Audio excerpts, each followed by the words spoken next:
Magluluto naman ako ng ampalaya para sa aming dinner, and then meron ako ditong dalawang itlog na. So lalagyan ko lang siya ng kaunting salt.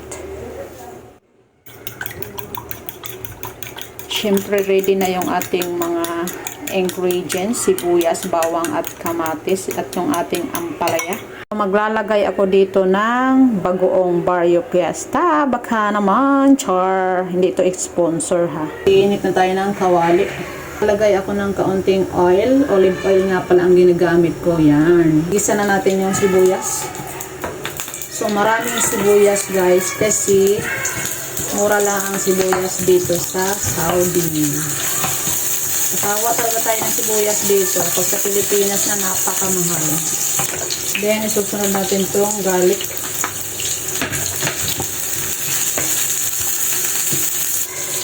Bago kamatis.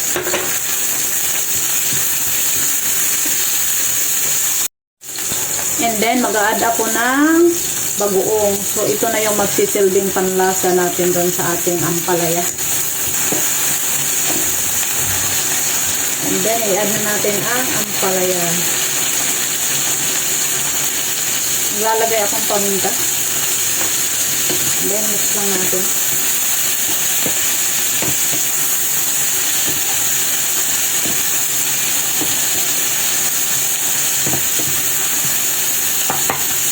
I-add na natin itong itlog.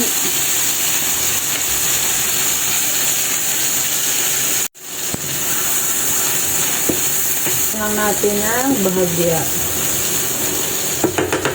Then, hayaan lang muna natin siya nakaganyan. And then, i-mix natin.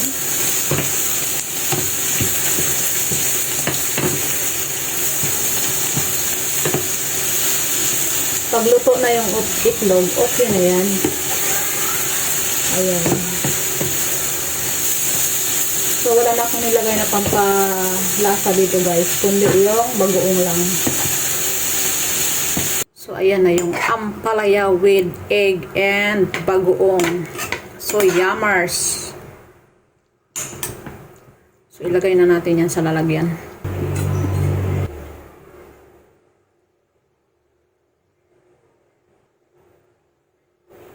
Ibubo na natin yan eh. So that's it guys. Thank you for watching. See you on my next video.